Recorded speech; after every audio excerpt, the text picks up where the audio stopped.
हम लोग बात करेंगे एंजाइम इनहिबिशन के बारे में। दो टॉपिक होता है, एक होता है एंजाइम एक्टिवेशन, दूसरा होता है एंजाइम इनहिबिशन। तो हम लोग को एक्टिवेशन पढ़ना नहीं है क्योंकि इसे दिया नहीं गया था उस मैसेज में। हम लोग को केवल पढ़ना है इनहिबिशन। इनहिबिशन क्या है?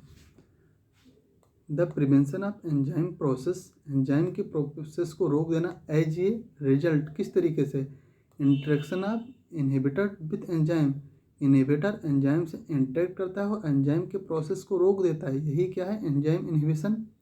अब एक कंपाउंड आया इनहिबिटर। इनहिबिटर क्या होते हैं? इनहिबिटर हम देख ले रहे हैं। Any substance that can diminish the velocity of enzyme, कोई भी सब्सटेंस जो एंजाइम की वेलोसिटी को नष्ट कर देता है यानी खत्म कर देता है। Catalyse reaction is called inhibitor. कह रहे हैं कि कोई भी सब्सटेंस जो किसी भी एंजाइम की वेलोसिटी को ख़त्म कर देता है, डिमिनिश कर देता है, जो कि कैटालाइज रिएक्शन में, उसे कहते हैं इनहिबिटर। ओके, नहीं, इनहिबिटर वो सब्सटेंस होता है जो किसी भी कैटालाइज रिएक्शन के वेलोसिटी को कम कर देता है। मतलब वो किसी एंजाइम की एक्टिविटी को कम कर दिया होगा। जैसे देख ले रहे हैं, से एक एंजाइम है, जब कोई सबस्ट्रेट आता है इस एंजाइम से जुड़ता है तो वो किस में कन्वर्ट हो जाता है? प्रोडक्ट में कन्वर्ट होता है बहुत तेज़ी से। ठीक है, बहुत तेज़ी से प्रोडक्ट में कन्वर्ट हो जाता है। लेकिन अब देखो, ये सबस्ट्रेट है, ये इनहिबिटर है। जब ये सबस्ट्रेट टूटेगा तो प्रोडक्ट बनेगा, लेकिन जिसे देखो जिस तरीके से सबस्ट्रेट है वैसे ही लगभग इनहिबिटर है। तो ये सबस्ट्रेट आके एंजाइम से नहीं जुड़ता है, ये जाके इनहिबिटर जाके एंजाइम से जुड़ गया और क्या किया? रिएक्शन को इनहिबिट कर दिया, नहीं प्रिवेंट कर दिया। और क्या बना दिया? एंजाइम इनहिबिटर कॉम्प्लेक्स बना दिया। एंजाइम इनहिबिटर कॉम्प्लेक्स EI बना दिया। जैसे इसने EI बना दिया वैसे क्या हो गया? रिएक्शन रुक गई। ठीक है, रिएक्शन को इसने क्या किया? प्रिवेंट कर दिया, वेलोसिटी ऑफ रिएक्शन को इसने डिमिनिश कर दिया।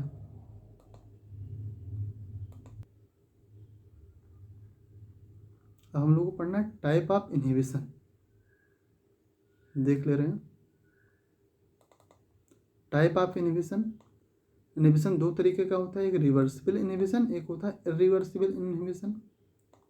रिवर्सिबल इनहिबिशन जो होता है वो 4 प्रकार का होता है, 4 तरीके का। कॉम्पिटिटिव इनहिबिशन, अनकॉम्पिटिटिव इनहिबिशन या अनकॉम्पिटिटिव इनहिबिशन को एलोस्टेरिक इनहिबिशन भी कहते हैं।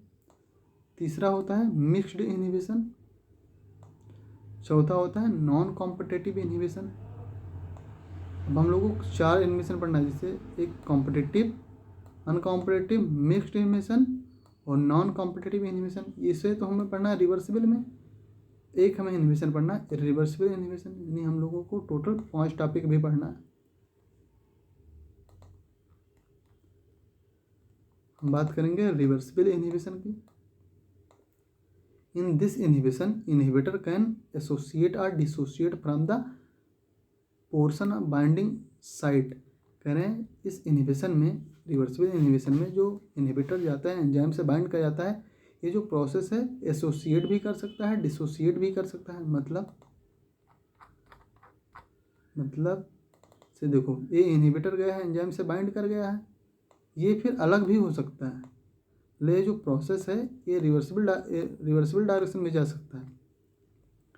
ठीक है, मतलब फिर ये डिसोसिएट हो सकता है, यानी एसोसिएशन और डिसोसिएशन ये दोनों हो सकता है, उसे कहेंगे रिवर्सिबल इनहिबिशन।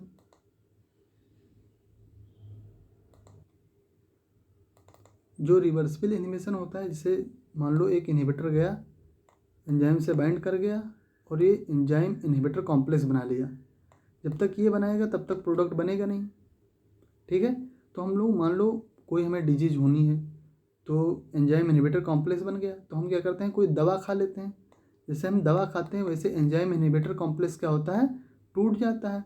ये रिवर्सिबल डायरेक्शन में रिएक्शन चली जाती है, फिर इनहिबिटर अलग एंजाइम अलग हो जाता है, वैसे हमारी तबीयत ठीक हो जाती है। समझ रहे हो? मतलब एक चीज़ ऐसे देख लो, समझ में आ जाएगा। मान लो हमारी बॉडी में कोई सेल है, ये समझो कोई पैरासाइट है, पैरासाइट आके यहाँ पे बाइंड हो गया और हमें क्या हो गई, डिजीज हो गई। तो हम यहाँ पे क्या किए, एक पैरासीटामोल लेके आया समझ लो, हमने खा लिया। जैसे हमने इस पैरासीटामोल को खाया तो इसने क्या किया, इस एंजाइम और इनहिबिटर को अलग कर दिया, हमारे बॉडी सेल को और क्या नाम पैरासाइट को एक दूसरे से अलग कर दिया। तो हमारी क्या हो गई, डिजीज सही हो गई। तो रिवर्सिबल जो इनहिबिशन होता है इसमें यही फ़ायदा होता है कि ये बाद में सही भी हो सकता है। लेकिन अगर इरिवर्सिबल इनहिबिशन होता है तो आके इनहिबिटर बाइंड कर गया तो ये क्या करेगा, कोई ना कोई आगे प्रोडक्ट बना ही लेगा एंजाइम इनहिबिशन से। जो डिजायर प्रोडक्ट है वो तो नहीं बनेगा, लेकिन कुछ ना कुछ प्रोडक्ट ये बना ही लेगा, तो ये फिर रिवर्सिबल डायरेक्शन में नहीं जा पाएगा। तो इसमें तो समझो कि बहुत खतरा रहता है इरिवर्सिबल में। रिवर्सिबल में कुछ चांस रहता है कि हाँ दोबारा चीज़ें रिटेन की जा सकें। देख, रिवर्सिबल इनहिबिशन में सबसे पहले हम पढ़ेंगे competitive inhibition. In this inhibitors compete with the substrate for the active site. जो रिवर्सिबल इनहिबिशन होता है इसमें सबस्ट्रेट जो होता है वो इनहिबिटर से कॉम्पिटिट करता है कि हम जुड़ेंगे हम जुड़ेंगे हम जुड़ेंगे हम जुड़ेंगे। तो इसमें क्या होता है, इनहिबिटर जाता है एक्टिव साइट से जुड़ जाता है और रिएक्शन को प्रिवेंट कर देता है। यानी एक दूसरे से कंपटीशन होता है। क्यों कंपटीशन होता है ये भी देख ले रहे हैं। Inhibitor closely resemble to the substrate, क्योंकि जो इनहिबिटर होता है वो क्लोजली रिजेंबल करता है सबस्ट्रेट से। जैसे देखो एक एंजाइम है, ये सबस्ट्रेट है, ये क्या है, इनहिबिटर है। देखो जैसे इसमें क्या नाम सबस्ट्रेट में हो वैसे ही इनहिबिटर में है। तो क्या है, इनहिबिटर जो होता है वो सबस्ट्रेट से रिजेंबल करता है, जिससे जो एंजाइम होता है पहचान ही नहीं पाता है कौन आके जुड़ रहा है। अब सबस्ट्रेट को जुड़ना चाहिए, आके क्या जुड़ जाता है, इनहिबिटर जुड़ जाता है। सबस्ट्रेट और इनहिबिटर में क्या होता है, कंपटीशन होता है, जिसमें इनहिबिटर जीत जाता है, जाके जुड़ जाता है, जिससे क्या होगा, रिएक्शन होती है स्टॉप हो जाती है, इनहिबिट हो जाती है। समझ में आया ना। Formation of ES complex is reduced while a new enzyme inhibitor complex is form. करें जो एंजाइम सबस्ट्रेट कॉम्प्लेक्स बनना था ये क्या होता है, रिड्यूस हो जाती है और एंजाइम इनहिबिटर कॉम्प्लेक्स बन जाता है। देखो एंजाइम इनहिबिटर कॉम्प्लेक्स बन गया, इसे कहेंगे EI। ठीक है, तो भाई लिखा है फॉर्मेशन ऑफ ES कॉम्प्लेक्स जो होता है वो रिड्यूस कर जाता है, यानी सबस्ट्रेट और एंजाइम का कॉम्प्लेक्स क्या होगा, रिड्यूस कर जाएगा। While the new EI complex is form, और EI कॉम्प्लेक्स क्या होगा, बन जाएगा। देखो EI कॉम्प्लेक्स बन गया। इसका एग्जांपल देख ले रहे हैं। एग्जांपल है statin drug compete with the HMHG coenzyme, जो कि सबस्ट्रेट होता है। जो स्टैटिन जो होता है ये होता है इनहिबिटर, जो HMG कोएंजाइम ए से कॉम्पिटिट करता है, जो कि सबस्ट्रेट होता है। अब हम लोग बात करेंगे अनकॉम्पिटिटिव इनहिबिशन, जिसे कहेंगे एलोस्टेरिक इनहिबिशन। ठीक है, अनकॉम्पिटिटिव इनहिबिशन या allosteric inhibition. In this inhibitor does not compete with the substrate. करें इसमें जो इनहिबिटर होता है वो सबस्ट्रेट से कम्पीट नहीं करता है, क्योंकि दोनों का शेप और साइज अलग अलग होता है। ये देखो सबस्ट्रेट का साइज अलग है और इनहिबिटर का साइज अलग है, तो फिर कंपटीशन किस बात का। जब शेप और साइज लगभग एक दूसरे से रिजेंबल करेंगे तभी कंपटीशन होगा। तो इसमें कंपटीशन नहीं होता है for the active site of enzyme. Active site of enzyme के लिए इसमें कंपटीशन नहीं होता। फिर क्या होता है भाई, इनहिबिट तो करेगा रिएक्शन को। It bind another site of the known as allosteric site. जो अनकॉम्पिटिटिव इनहिबिशन में जो इनहिबिटर होता है ये जाता है कोई अदर साइड से बाइंड कर जाता है, इसे कहते हैं एलोस्टेरिक साइट, और ये रिएक्शन को इनहिबिट कर देता है। देख लेना कैसे इनहिबिट कर रहा है। देखो एक सबस्ट्रेट होता है, एक इनहिबिटर है, ये क्या है, एंजाइम है। इसके पास ये एक्टिव साइट है, एक्टिव साइट से इनहिबिटर बाइंड नहीं कर सकता है। इनहिबिटर के लिए एक अलग साइट होती है जिसे कहते हैं एलोस्टेरिक साइट। इनहिबिटर जाता है एलोस्टेरिक साइट में बाइंड कर गया, जैसे एलोस्टेरिक साइट में ये बाइंड कर गया वैसे ही क्या करता है, जो एंजाइम के एक्टिव साइट होता है इसे डिफॉर्म कर देता है। जैसे आके देखो इनहिबिटर ज्वाइन कर गया तो क्या बना, EI कॉम्प्लेक्स बन गया। EI कॉम्प्लेक्स मतलब एंजाइम इनहिबिटर कॉम्प्लेक्स बन गया। जैसे एंजाइम इनहिबिटर कॉम्प्लेक्स बन गया वैसे एक्टिव साइट को डिस्टर्ब कर दिया। देखो ऐसे कर दिया, पहले क्या था, इस सबस्ट्रेट के अकॉर्डिंग था एक्टिव साइट, इसे क्या किया, डिस्टर्ब कर दिया। इससे अब ये सबस्ट्रेट एंजाइम से बाइंड ही नहीं कर पाएगा, तो रेट ऑफ रिएक्शन अपने आप रुक जाएगा। तो अनकॉम्पिटिटिव इनहिबिशन में जो इनहिबिटर होता है ये एक्टिव साइट से बाइंड नहीं करता है, ये किससे बाइंड करता है, अदर देन एक्टिव साइट से बाइंड करता है, जिसे कहेंगे एलोस्टेरिक साइट। समझ में आया ना बात।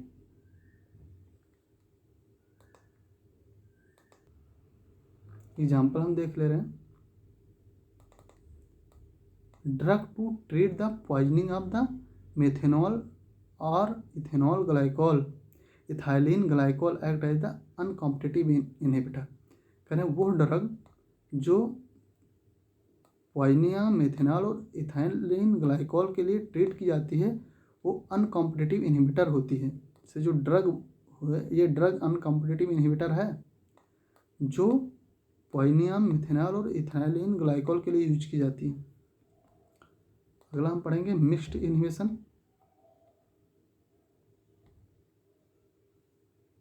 Okay, in this inhibition EI and ESI complex are formed. जो मिक्स्ड इनहिबिशन होता है इसमें एंजाइम इनहिबिटर कॉम्प्लेक्स भी बनता है और एंजाइम सबस्ट्रेट इनहिबिटर कॉम्प्लेक्स बनता है, मतलब सबस्ट्रेट भी जाता है एंजाइम से बाइंड कर जाता है और इनहिबिटर भी बाइंड कर जाता है। तो क्या बनेगा, ESI यानी एंजाइम सबस्ट्रेट इनहिबिटर कॉम्प्लेक्स बन जाएगा।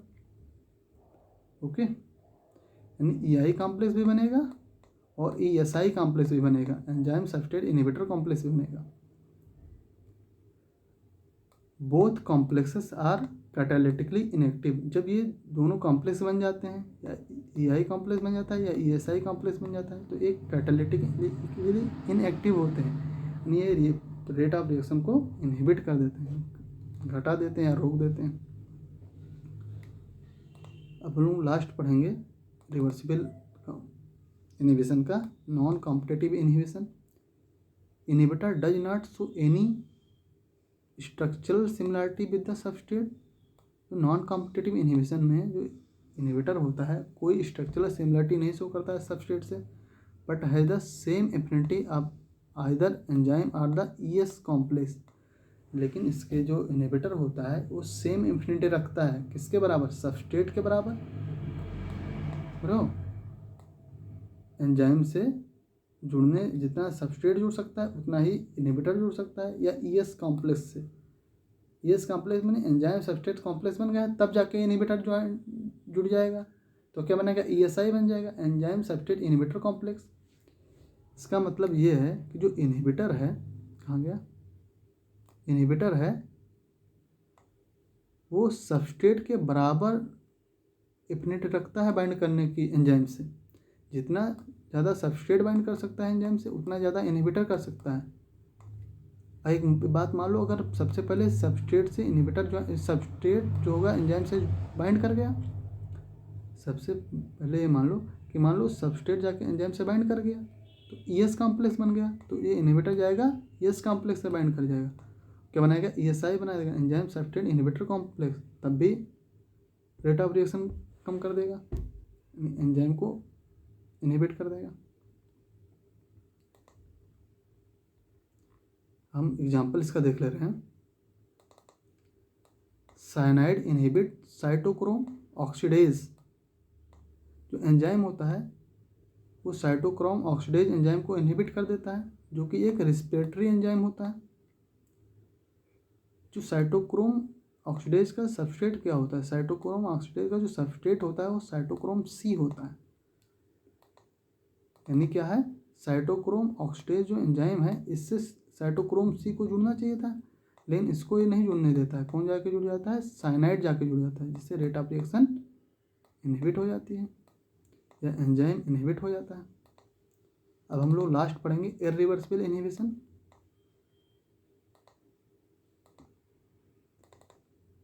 इन this inhibition involve the covalent attachment of the inhibitor to the enzyme. करें इस इनहिबिशन में यानी इरिवर्सिबल इनहिबिशन में कोवैलेंट बॉन्ड जो होता है वो बनता है एंजाइम और इनहिबिटर के बीच में। एंजाइम और इनहिबिटर के बीच में क्या बन जाता है? कोवैलेंट बॉन्ड बन जाता है। जैसे एंजाइम इनहिबिटर के बीच में कोवैलेंट बॉन्ड बन जाता है, ये तो दोबारा टूटता नहीं है ना, इसलिए इरिवर्सिबल हो जाता है। The catalytic activity of enzyme completely lost.